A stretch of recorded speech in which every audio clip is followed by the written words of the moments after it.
안녕하세요. 개인 투자자분들의 멘토 프로페서 킹입니다. 10월 22일 기술주 분석의 좋은 모닝 브리핑 출발해 보도록 하겠습니다. 자, 일단 미국 시장 같은 경우에는 신고가 구간에서 아직 갱신하지 못하고 아슬아슬하게 좀 가고 있습니다.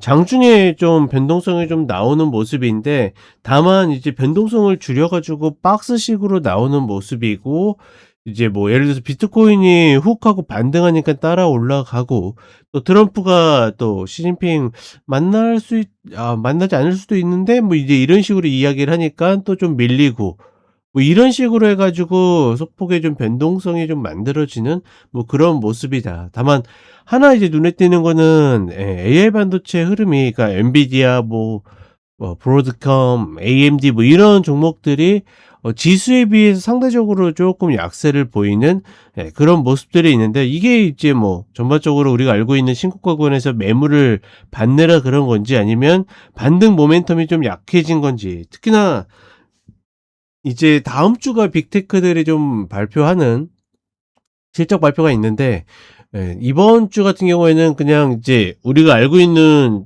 중소형주, AI 반도체 관련 종목들이 발표하는데, 텍사스 인스트루먼트가 이제 실적 발표하고 나서 급락하는 모습을 보여줬다라는 거, 뭐 이런 것들이 전반적으로 어떤 좀 시세를 약화시키는, 혹은 상승 탄력을 좀 약화시키는 그런 흐름들을 보일지, 아니면 결국은 빅테크들이 또다시 역전시켜 가지고 신고가를 뚫어낼지, 뭐 그런 흐름들이 아마 다음 주에 좀 더 명확하게 나오지 않을까 싶고, 비트코인이 최근에 좀 변동성이 좀 커지는 모습이죠. 이제 어떤 호황제에 대한 것보다는 어떤 이슈에 대한 반응이, 지난번에 이제 레버리지가 강제로 마진콜을 많이 당했기 때문에 변동성이 좀 만들어지려고 하면 시장이 굉장히 좀 놀래는 뭐 그런 모습들을 좀 보이고 있는 것 같습니다. 어찌되었거나 이런 흐름들이 또 시세에 영향을 미치고, 나스닥이나 이런 데 좀 영향을 미치고 있기 때문에 그런 흐름들을 좀 보고 있다라고 보고 있고, 그다음에 트럼프가 또 이제 오락가락하고 있죠. 갑자기 또 뭐 중국 계속 잘 될 것이다 그러다가 시진핑 잘 안 결정 안 되면 안 만날 수도 있고, 시장은 그런 거 한 땀 한 땀에 놀래긴 하는데, 일단 놀래도 이제 타코의 분위기가 또다시 형성이 되어 있기 때문에 일단 뭐 일시적인 흐름으로만 계속 가고 있다. 근데 하나 또 재밌는 거는, 그 러시아 우크라이나 종전 관련해 가지고 우리는 이제 조만간 만나서 3자 회담을 하는 걸로 알고 있었는데 또 정해진 게 없다고 합니다. 그러니까 이런 것들을 보게 되면 결과가 나올 때까지 그냥 지켜보는 게 맞지 않겠는가라고 보입니다. 그리고 한국 시장 같은 경우에는 이제 간만에 좀 변동성이 생기면서 신고가 구간에서 윗꼬리 음봉이 발생을 했죠.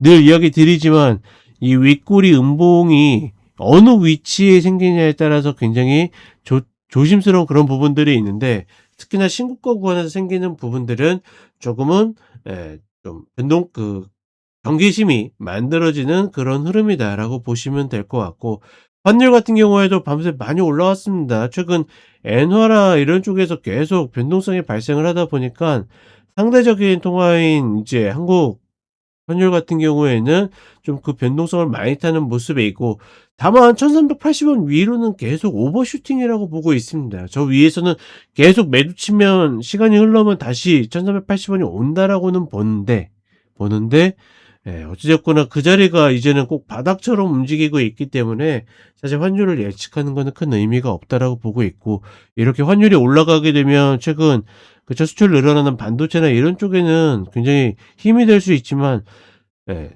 혹은 뭐 우리 주도주들, 근데 그 외에는 대부분 다 악영향이기 때문에 좀 조심스러운 부분들이 있다. 그리고 마지막으로 코스닥이 좀 뒤늦게 따라가는 모습인데 또 먼저 꺾이는 모습, 이런 것들을 봤을 때는 전혀 코스피가 4천을 간다 하더라도 우리가 따라갈 명분은 별로 없어 보인다. 다시 한번 이야기를 해 드리겠습니다. 자, 그럼 간단하게 차트 보도록 하겠습니다. 자, 나스닥 선물 30분 흐름을 보게 되면 뜬금없이 이거 올린 자리를 이렇게 깨버렸어요. 깨버렸고 저항받고 떨어졌으면 사실 다시 제자리로 금방 내려와야 되는데, 나름 버티고자 하는 의지가 있다라는 거. 특히나 엔비디아를 비롯해서 AI 반도체가 그렇게 좋지 않은 흐름인데, 네, 버티고 있다는 건 나름 의미를 줄 수 있지만 다만 이거 올라올 때 매수 미결이 늘고 다시 매결이 이제 빠져나가는 것을 보면 예, 또다시 이전처럼 이 위에서 머물다가 다시 내려올 가능성이 조금 더 확률적으로 높다라고 보시면 될 것 같고 네, 아까 이야기 드렸던 것처럼 텍사스 인스트루먼트 이런 종목들이 실적 발표하고 나서 내려왔는데 과연 이것들이 좀 AI 반도체를 한 번 정도 누르는 그런 흐름으로 연결될지 물론 얘 자체가 시장에 크게 영향력 있는 애는 아니지만 명분을 던져줄 수 있는 거죠. 그런 부분들이 있다라는 거 참고하시면 좋을 것 같고 그렇기 때문에 여전히 뭐 함부로 매수를 쫓아가기에는 좀 만만치 않다. 네, 그리고 한국 시장으로 오게 되면 지금 윗꼬리 음봉이 발생을 했죠. 어제 변동성이 좀 발생을 했는데 과연 이제 이런 흐름들이 조정을 불러올 수 있을 것인지 여기에서 뭐 갭상승해서 다시 이 봉을 감싸거나 아니면 개파락해서 이 음봉을 감싸는 봉이 발생을 한다라고 그러면 사실 저 음봉이 크게 위력을 발휘하지 못한다라고 보는데 다만 이제 이런 음봉 발생 후에 개파락해가지고 움직인다라고 하면 조금 우리가 무시할 수 없는 그런 봉이 된다라는 거.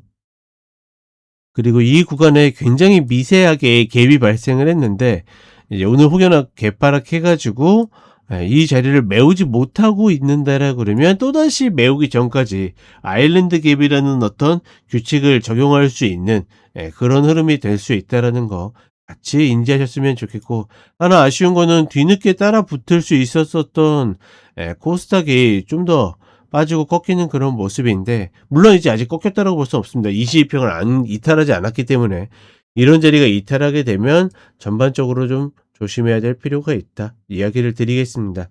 지금 구간은 신규를 고민할 구간은 아니다라고 봅니다. 다만 갖고 있는 물량에 대해서는 스탠스를 확실하게 해야지 이런 움직임에 쉽게 흔들리지 않는다. 다시 한번 이야기를 해드리겠습니다.